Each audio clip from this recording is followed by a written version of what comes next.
All right, welcome viewers. This is a Dallas Weekly exclusive. We're sitting down with City of Dallas Chief Daniel Comeaux.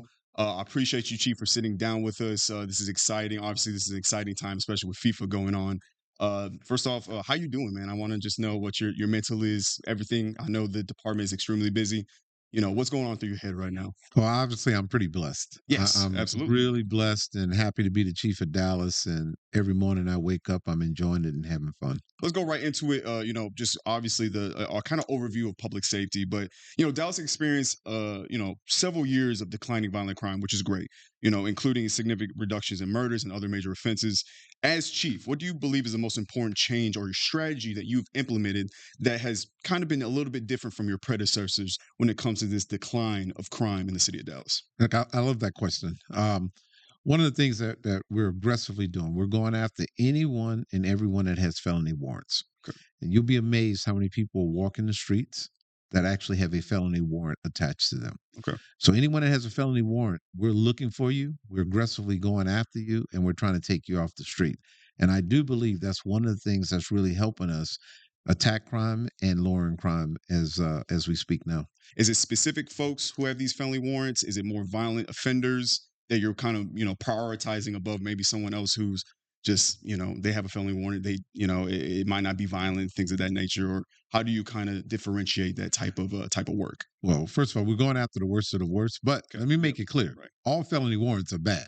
So we're That we're is true. we're, Yeah. we're, Yeah. Yeah. we're Right. talking about felonies. We're Right. not talking about traffic tickets Right. here. Right. Right. We're talking about people that have shot people, Okay. people that have robbed businesses. That's what we're looking at. We also did an operation on sexual assault felony warrants where we targeted individuals that were walking the streets of Dallas that had warrants for sexual assaults. Mm. So we take the worst of the worst, we put them on a list, and we go find you.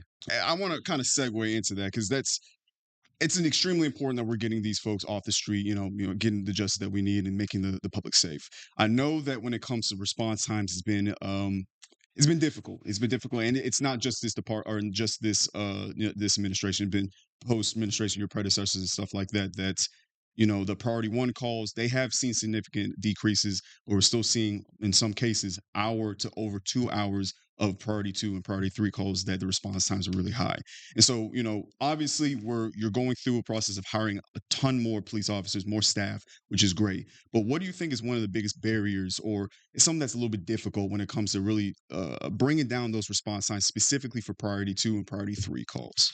Well, here's the great thing: 14 months in a row, our response times have gone down. Yeah. Priority twos and priority threes have gone down 14 months in a row. It's not where we want it to be, and it's not where we need it to be. So we're going to continue to do efforts. But one of the things that's really going to help us is the fact now that we finally have drones as first responder. We got that up and running. It's been up and running now for a couple months, and I think the community will start seeing more of a decrease in response times because of drones for first responder. And you say, okay, explain that a little bit more. So with the drones as a first responder, it's going to be a percentage of calls that the drones will be able to clear, so we don't actually have to send a physical body out there. And if we don't have to send a physical body out there for some of these calls, that officer will be able to immediately go to some of these other calls much faster than it has been in the past. So that's a program that we're going to continue to build on. The first 2 months have been extremely successful with the program, and I think the community is going to start seeing the impact of it. Have you kind of compared the results of using drones in policing towards or kind of just opposed against applicable cities like Chicago or LA, things of that nature? Have you seen how that has worked in their departments, and have you maybe wanted to change how you approach using drones when it comes to public safety? So one of the things that I believe in as a chief, I don't know it all.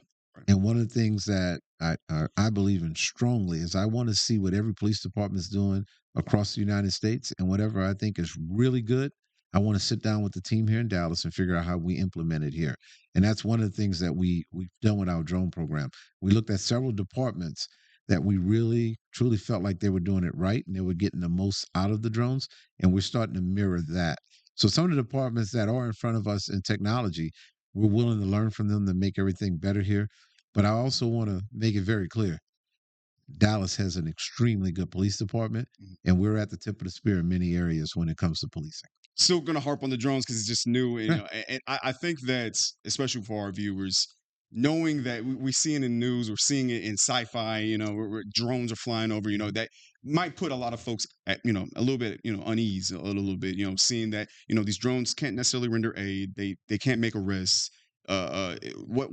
What is the limitation, do you believe, that some of these drones will have? And how can you, telling our audience right now, how can you kind of let them know that these drones it's not a mass surveillance thing, it's more so for them to protect the community and make sure that they're safe?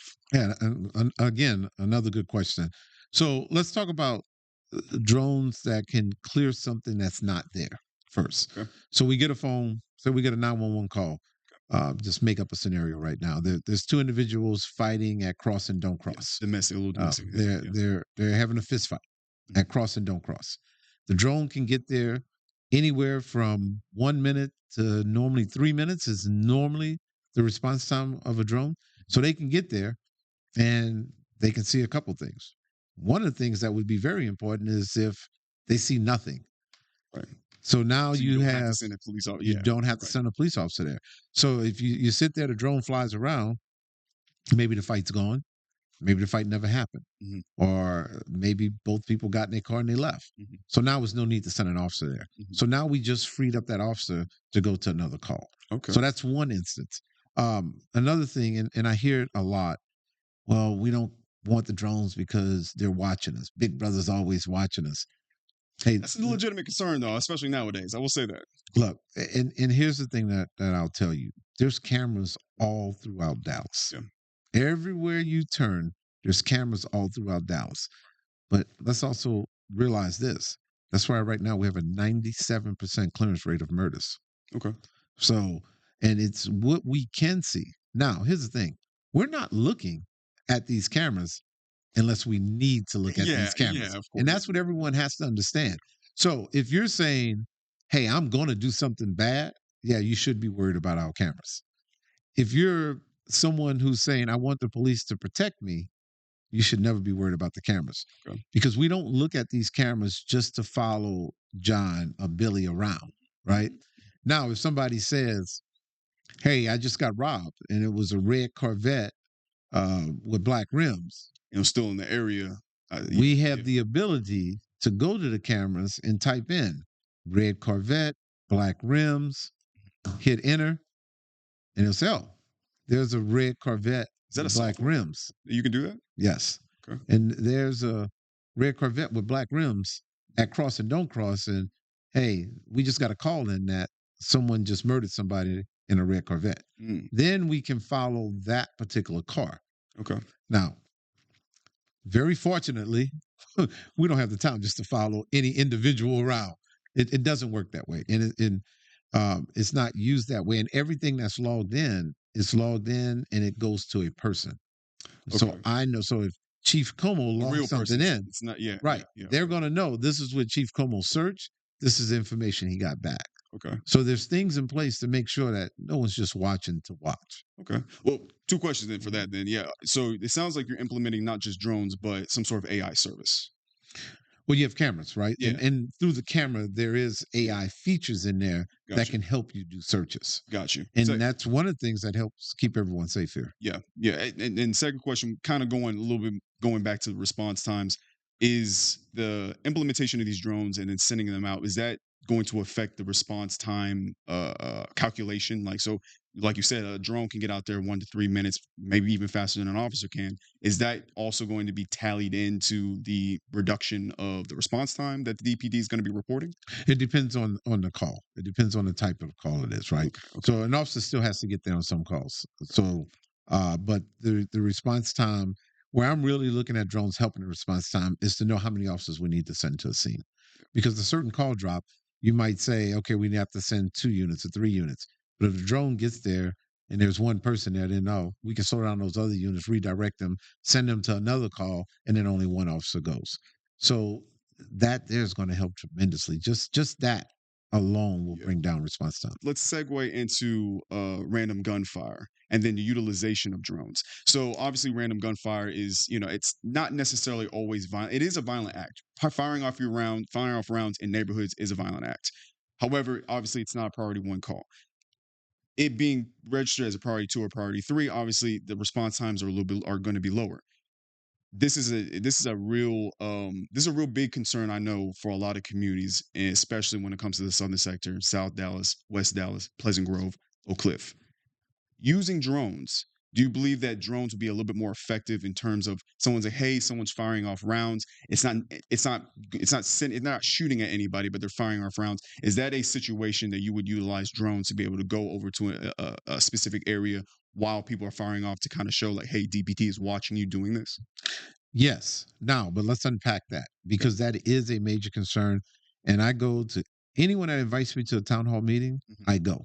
Yeah. We will set up the date and I'll get there. And that's been a big concern, random gunfires. But let's talk about the 911 call that comes in oftentimes. You get the 911 call and I've heard gunshots. Mhm. Okay, do you know who shot? No. Do you know, did you see a car that shot? No. Do you know what street it was shot from? No. Mhm. Okay, do you have any other information? No. Mhm. All right, so that's very hard for us to find someone. Now, what we can do, and what we will do in those instances, we can fly a drone overhead to see if we see something out of the ordinary. And one of the great things with the drone, you have an officer that's flying the drone. When I say flying the drone, they can see everything once the drone arrives to Mhm. the location Mhm. of cross and don't cross. They can then zoom in on that area and see, and then maybe they'll see someone. I mean, with a gun. Mhm. Obviously, Mhm. that Mhm. that Mhm. makes it Or easy. in the act or whatever. Or you, if you see someone in the act, that makes it really easy, right? Right. Right. And the great thing with that drone is, if we see him in the act, that drone can stay on top of him until an officer gets there. The drone will be able to follow them until an You officer afraid gets of there. people gonna fire at these drones? Because I'll be honest with you. I mean, hey, I'll be honest. If I'm firing off rounds and I see a drone coming, I mean, pop pop, and I'm a dip. Hey, So and that's going to cost us a lot of money, but we're yeah. going to get you arrested because we're going to have a good picture of you following. True. True. True. And, True. and True. then when we put that picture in there, we're going to figure out who you are and get you arrested. So, Right. Right. hey, up to you. Right. Right. If you want to get arrested for it, fire at my drones, and we're gonna come get you. Right. I got So, you. I got you. but there are areas where the drones will be able to help, and I'm hoping that we can have some success from the drones. And really, I hope people that are listening that um, you might have that one person that's listening that does random gunfire sometimes. Mhm. Hopefully, this stops them, and they say if they don't want to stop just because whatever goes up has to come down, Yeah. and they can unfortunately kill someone that they're not intending to kill. First of all, that should stop you right there. Yes. You shoot a gun in the air, that bullet has to come down. And what happens if you hit a 2, 3, 4-year-old kid? Yes. Now you're Which responsible has for that. happened before. It has. Yeah. And so hopefully that stops you. But if that doesn't stop you, hopefully you realizing that the Dallas Police Department has this new technology. Hopefully that stops you, Right. knowing that it might be easier for us to catch you. Got you. Got you. I appreciate that. We're going to be right back. We're going to talk about Prop U. And actually, I want to harp on a little bit more of random gunfire. I know that one of our city council members had a recommendation of moving up to priority one. We'll answer that right when we get back. Appreciate it. So some city leaders, specifically Maxie Johnson from the city councilman, and residents have argued that reports of random gunfire should be elevated from priority three to either priority two or priority one, because of the potential risk to public safety. Do you support changing this classification, or do you feel as if there's a little bit more context that the public doesn't really know about when it comes to random gunfire? Yeah. So here's the biggest thing with that is it depends on the information that's given when the call comes in. And it is a priority three if it's like we talked about earlier. Who did the shooting? I don't know. Where did it come from? I don't know. Did it come from a car? I don't know. Mhm. Do you know a possible location it came from? No, I don't know. Mhm. Then no, that call should not be bumped up Okay. because we have nothing to go on. Right. Right. Now, if the call comes in differently, hey, there's a guy outside shooting with a red shirt and blue jeans, and he's shooting in the air. Mhm. That's a higher priority call. Okay. Okay. So we have to really look at it. We just can't say random gunfire, right? So we need to put a little bit more information behind it to understand what the priority should be. So, what would you tell residents? Obviously, you kind of gave some example. What would you tell residents? Because obviously, these calls come in all the time. what would you tell them to be able to maybe even find a little bit more evidence, or because we don't want people to go outside and start looking for people that were firing. Obviously, that is potentially dangerous. But what can folks do to be able to make sure that they can get that information to you guys and it be usable and useful information? So always call. I want you to call if you hear gunshots. We want to call because we do look at the data. We are very proactive in policing. I feel like the Dallas Police Department is the most proactive police department in the United States. So when we have information that we can be proactive on, we're doing that. So I want you to call. Also, check your ring cameras. If you Mhm. have ring cameras and you have any type of video and you see someone doing random gunfire, walking down the street, shooting, we've actually had arrests from ring cameras Mm. of neighbors calling saying, "Hey, I saw it on my ring camera that this person was shooting." We were able to identify him and effectively and make a good arrest off of that. So, and then that's one of the things where you don't have to, that person won't know you did it. Mhm. You can give it to us. We can get the information. We'll send an officer. We can download it. We can try to identify the person and get them arrested. So I always want you to call if you have random gunfire. But the more information you have, the more likely we can do something about it and make an arrest. That's obviously a big problem or a big concern for folks in the community. But another concern, obviously, is just the amount of police officers that we have on out in the field in the department. So by 2026, by this year, DPD has more officers than ever had in the past 13 years. And yet the city kind of continues to have that larger debate about, Prop U, the funding of Prop U, how it's going to be affecting the city. The city is already looking at a $51 million budget shortfall. So right now, money is tight. And so, is Prop U affecting your ability to recruit, retain, or build sustainable police force? And what challenges or even opportunities do you see with Prop U and it being implemented? Look, here's the great thing. We are one of the few major city police departments that are recruiting at the level that we are. We are not having a problem recruiting at this time since as you just said, we have more officers now than we've had in 13 years. Mhm. And I truly believe if we are able to continue to recruit the way that we are, we'll have more officers than the Dallas Police Department's ever had. So I'm really proud of that. And part of the strategy on that, we're laser focused on how we're recruiting now. Okay. We did a deep dive in who were officers already, and we're really looking in that area rather than just sitting a table out at a college and Right. saying, "Hey, you want to stop and grab a flyer?" Right. We are being very proactive in looking at who's on the department and recruiting in that area. Yeah. So, for one, we're going straight to athletic departments, Okay. and we're saying, because we have a lot of former high school athletes and college athletes Hmm. that are on the police department. So we're targeting and looking in that area. When it comes to females, a lot of cheerleaders are on the department. Wow. Okay. A lot of female athletes on the department. So we're looking in that area. Um, we're going to schools that have criminal justice programs rather than just going to any and all schools. We're looking at the ones that have criminal justice programs. And when you talk to the schools, they say, "Hey, 50% of our students end up being a police officer somewhere." Hmm. We're making sure everyone knows the badge and the brand and the patch at those schools. Okay. And we're seeing success from that. And lastly, on the area of recruiting, we always had an officer that was leading the recruiting efforts that was leading the HR efforts. One of the things we've done, we've brought in a non-sworn to lead that department now. Hmm. And I think as officers, we have some blind spots. We were hired to put people in jail, to help citizens, to make the community safer and better. Right. So we have some blind spots. So we brought someone in that's a professional in the HR area, and I think we're seeing the fruits of that right now. Okay.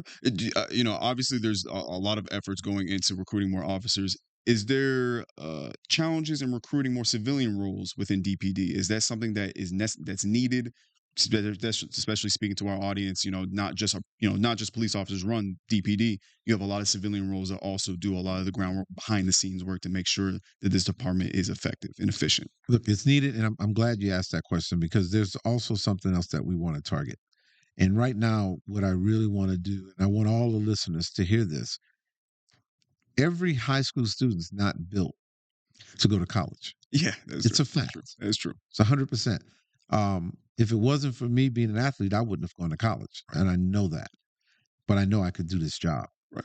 And what we really want to look at right now is some of these high school students that are coming out, that we can hire them in our 911 communication center.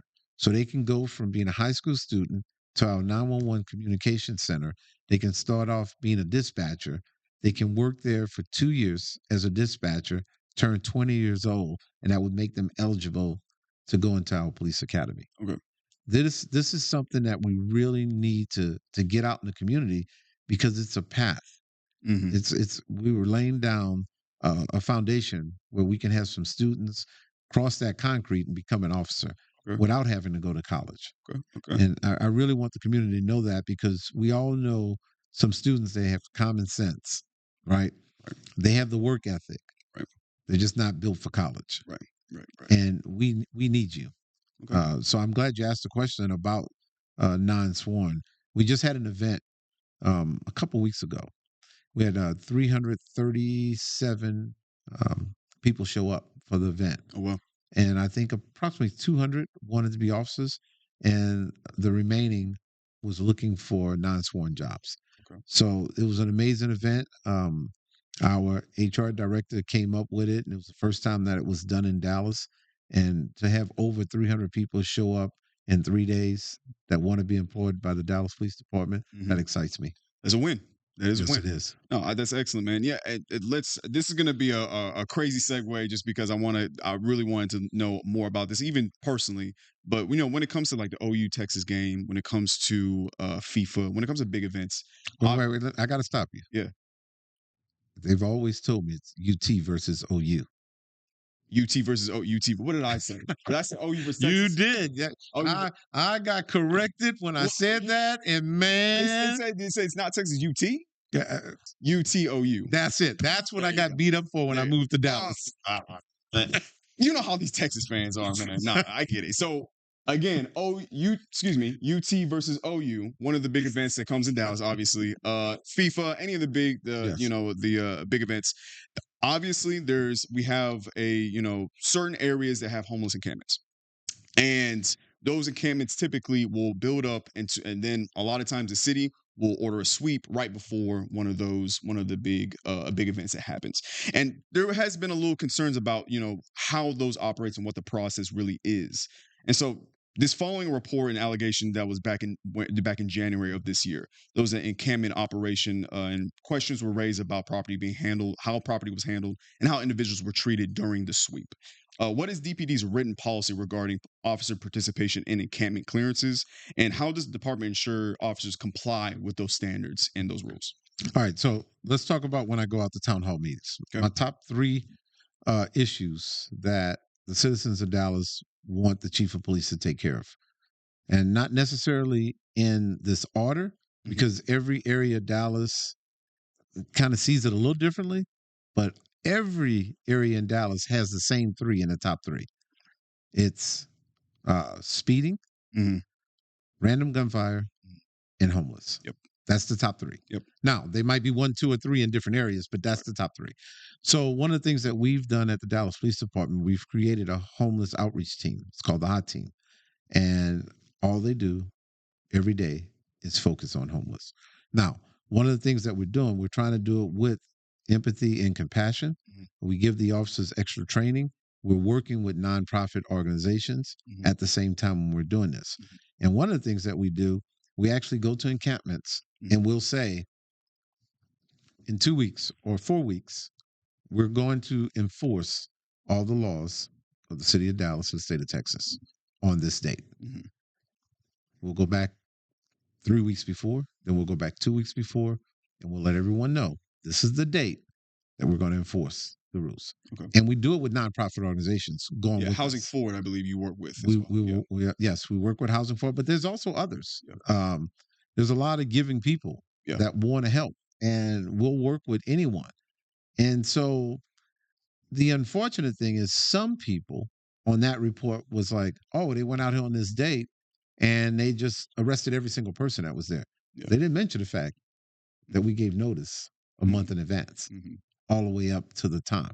Now, there's other people saying, why the heck are you giving a month notice when laws are being broken?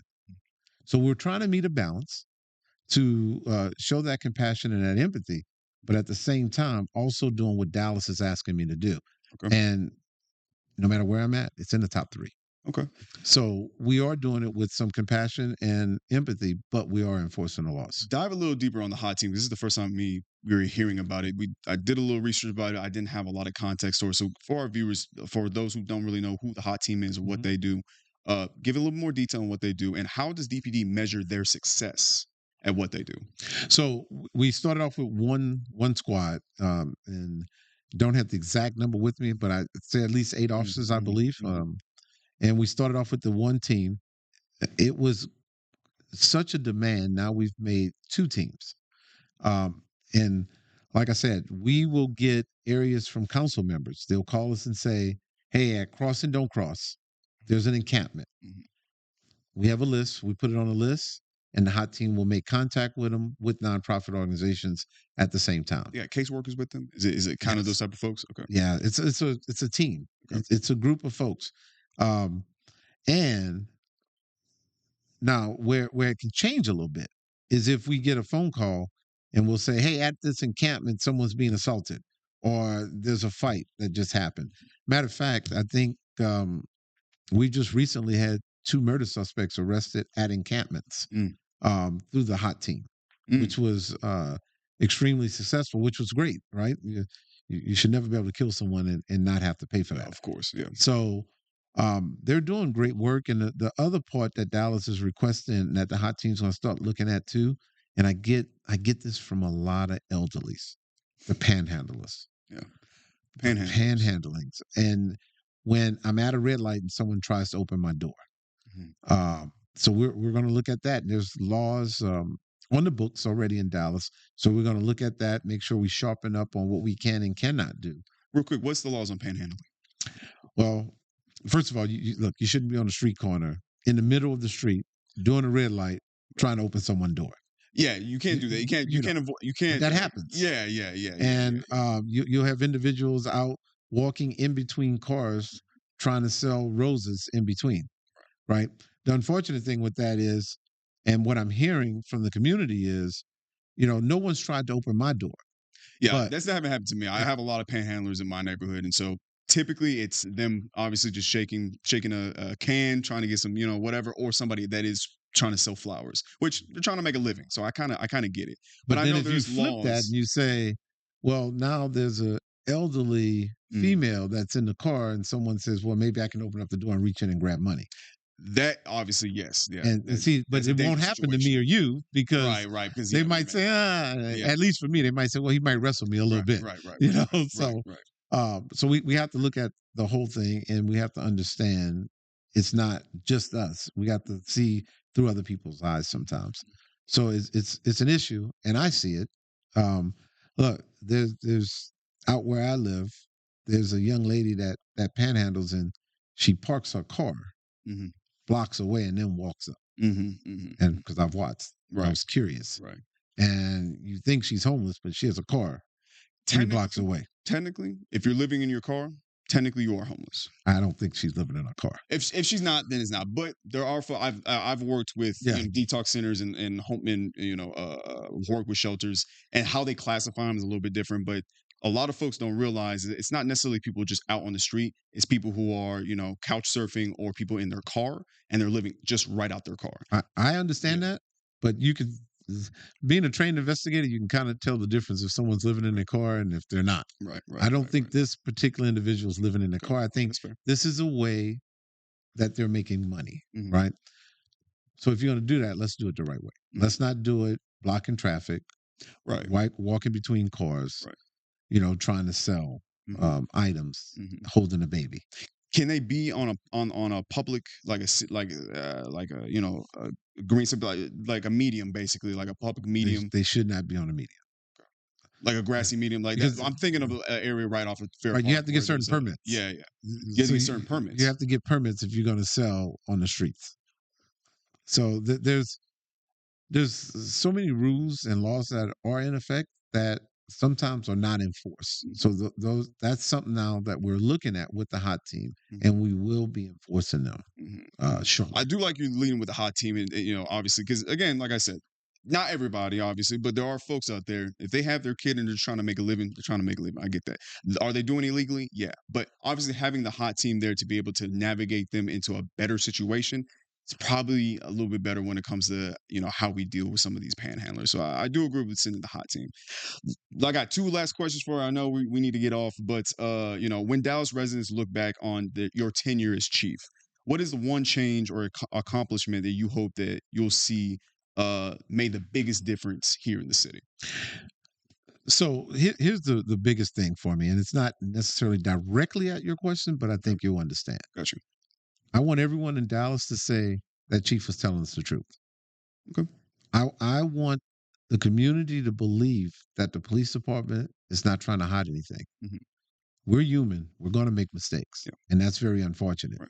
But we will make some mistakes. But I want people to say that chief was telling the truth, and because he was telling the truth, I believe in the police a little bit more than I did yesterday. Okay. Okay. I'm not. One thing about me, I'm not going to sit here and write a prepared speech and try to make you do a Jedi mind trick where you think one thing another. Mhm. I'm just going to tell you what it is. Right. And when we mess up, I'm going to get on the microphone and I'm going to say we messed this one up. Right. Okay. It's unfortunate, but we messed it up. Right. That makes sense. Yeah. Is there any accomplishments that you feel as if like you're particularly proud of? I know you still have, obviously you're still in your tenure, but after this 1 year, or a little bit over a year, is there something specifically you could point at? Like, yeah, I am really proud of that program, initiative, effort that we were able to accomplish. Well, right now, the amount of officers that we were hiring, when the city manager hired me and the mayor, they both told me the problems that DPD was having hiring officers and that the numbers were going down. And I remember that day and I told them we won't have that problem any longer. Okay. And I remember the mayor, and if the mayor hears this, he kind of blew me off a little bit. And I honestly I don't think he believed me. Mm. And I think right now we're hiring at an all-time high. And part of it was we needed to change the culture and the morale just a little bit. And I believe through my leadership style, which is I believe in motivating, inspiring, and empowering officers, and that empowerment part is so important. So now you have a command staff that's walking around here and they're able to make decisions to make the department and the city better. And I think other people are seeing that. And that's why right now our doors are being knocked down to become a Dallas officer. Okay, well, excellent. Yeah. One last question, because obviously FIFA is in town. What was your favorite game thus far in FIFA? I know you've been watching. I know you've been watching. So you know what? It's kind of like that first when you have that first. Yeah. And my first was Japan and the Netherlands. I went to the first game here, and to see how the Japan fans said, I mean, the entire match, beating drums and chanting, the entire match, nonstop. Look, I'm a big football fan, basketball and baseball. I've never been to one sporting event where the entire match, from beginning to end, there's chanting going on, there's cheering going on, people are standing up the entire time. It absolutely floored me to see it firsthand. Yeah, and shout out to the Japanese fans that came to Dallas, came to America. I've been seeing on reels that they clean up after themselves like majorly. Like it was right afterwards, and I think I saw the entirety of a whole family just going down some of the aisles and cleaning up. So shouts out to the Japanese. So let me add to that for 1 second, and I'm gonna tell on myself. They were cleaning up. And we had nachos and a drink, which cost me $27. That's a whole different podcast. But by the way, it was $27 for those nachos and drink. And hey, I put the nacho and the drink right there on the floor, and I got up to leave. Oh, and they cleaned it up. And I got up to leave, and then my wife elbowed me, and she picked it up, and I'm looking. I said, "Just leave it there." And she was like, because she looked at all the Japanese fans was cleaning up their mess. So not only did we pick up ours, we picked up the people that was next to us, and we threw it away too. So yeah. So they rubbed off on me. Hey man, well, that's good influence. I appreciate that. But Chief, I appreciate you sitting down with us. This is a Dallas Weekly exclusive with the City of Dallas Chief Daniel Comeaux. We'll put this on our social media, and we appreciate you guys watching and tuning in. Thank you very much. Thank you.